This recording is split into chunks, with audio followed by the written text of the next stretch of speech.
Minnstu þess að halda hvíldardaginn heilagan. Hvíldardagurinn er merki milli Guðs og lýðsins. Það er dagurinn sem Guð helgar fólk sitt. Þess vegna ber fólki Guðs að halda hvíldardaginn, sem Guð hefur útnefnt sem guðsþjónustudag. Hvíldardagurinn er dagurinn sem Guð skapaði himininn og jörðina á 6 dögum og hvíldist á 7. degi. Hvíldardagur 7. dagsins er minningardagur sköpunarafls Guðs. Þá, hvaða dagur vikunnar er 7. dagurinn?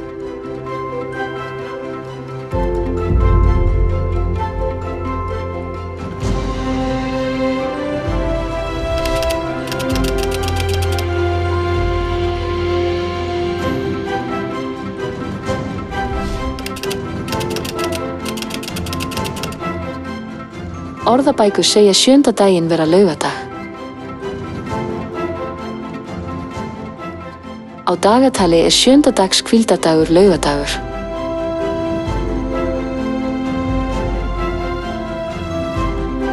Biblían segir að Jesús hafi risið upp frá dauðum á 1. degi vikunnar.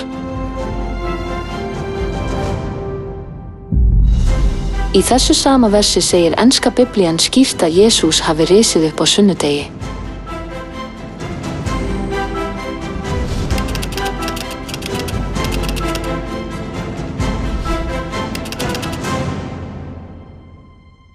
Á hvaða vikudegi er hvíldardagurinn?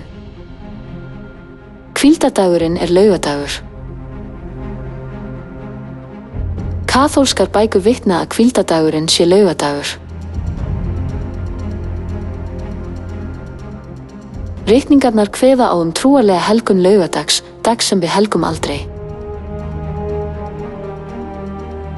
Orðið sabbat merkir hvíld og er laugardagur 7. dagur vikunnar. Jesús tilbeddi líka á hvíldardeginum. Jesús fór á vanda sínum á hvíldardegi í samkunduna.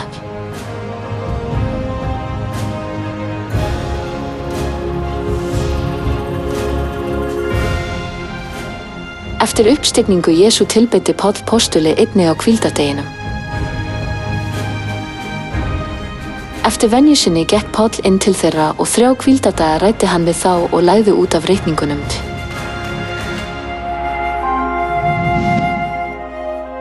Rétt eins og Jesús og lærisveinar hans héldu hvíldardaginn. Ættu Guðsmenn að halda hvíldardaginn, sem Guð skipaði.